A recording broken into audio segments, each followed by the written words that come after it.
his moods were so up and down, you know, that I was really concerned.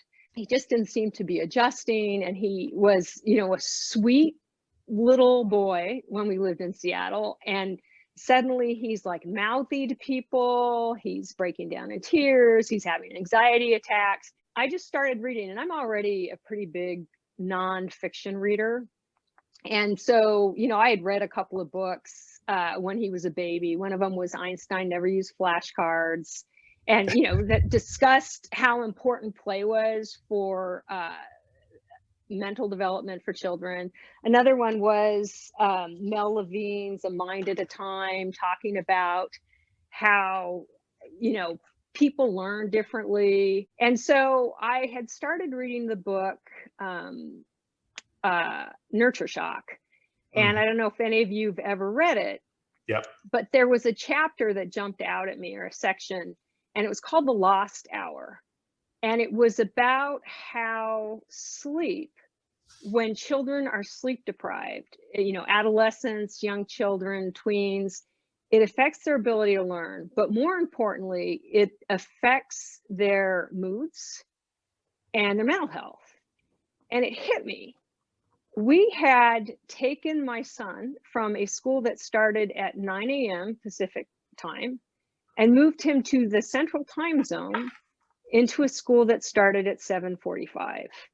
And we were having to drag him out of a deep sleep every morning, you know, and he'd go to bed by 9 o'clock. So it wasn't like he was staying up late. There were no television or computers in the room. He was going to bed, but he probably had a sleep cycle in the morning still, either REM or deep sleep, that he was being pulled out of, and it was affecting his moods. Sure. And honestly, his behavior was indicative of a kid that's bipolar.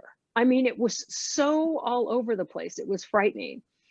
So then I go to the school, I Xerox the section in the book, and I say, I'm really concerned that this, you know, I explained what was going on with my son, and I'm thinking that me having to get him at school at 7:45 in the morning is the cause of, you know, these mental health issues.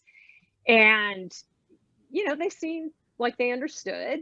And I asked if we could get him a later starting time, because I'm that parent, right? You know, I'm the one who's like, well, I'm going to make this work for him.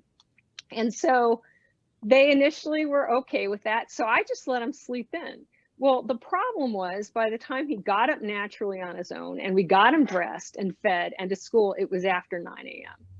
So they did that for a couple of weeks. And then they said, listen, we can't let you do this anymore, because at a certain point, he's got to be here for him to be marked present. And we don't get paid if he's not here at that time. Bingo. So you're going to have to bring him in earlier.